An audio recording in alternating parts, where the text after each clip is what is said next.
તાજા સમાચાર તમારી ભાષામાં મેળવવા માટે ડાઉનલોડ કરો ગુજરાતી મિડડેની app.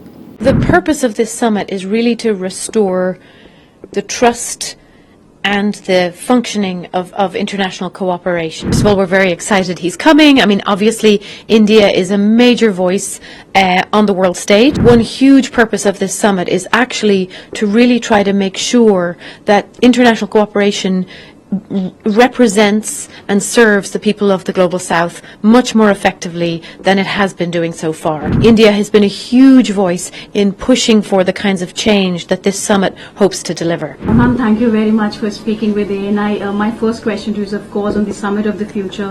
If you can give us an overview and the agenda of the summit and what does it focuses on?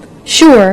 So the purpose of this summit is really to restore the trust and the functioning of international cooperation. So we're looking at how we work together at the global level to deliver on all the promises that we've already made, all the goals that we've already set for ourselves, but also we're looking at all of the challenges and risks and opportunities that are coming in the future and trying to make sure that the United Nations and the other major organizations of international cooperation are ready for those challenges, but also ready to harness all those opportunities for the sake of all of humanity and not just the few.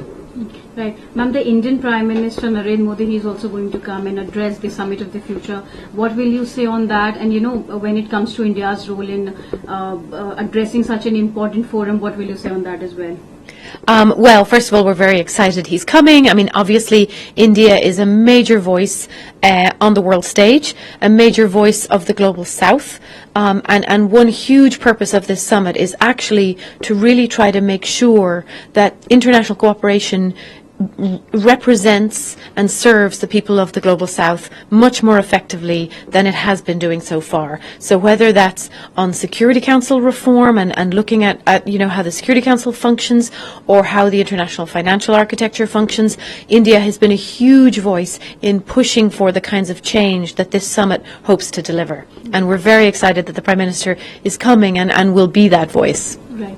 Ma'am, we are at a time when there are two ongoing conflicts, whether it's Russia, Ukraine or Israel, Gaza, and India has always called for peace and diplomacy. I think, how much do you think that this issue would feature in the summit and what can we expect in terms of outcome? So, I mean, I would say that there are more also ongoing conflicts, Sudan, Haiti, many other places where people are really suffering. Obviously, that's a huge subtext to this summit and to High Level Week in general, that, you know, we're really, a lot of people around the world are suffering, especially from conflict, but not only from conflict. And there will be big efforts, obviously, underway to try to make sure that we discuss those conflicts and see how we can try to address them more effectively than we have been.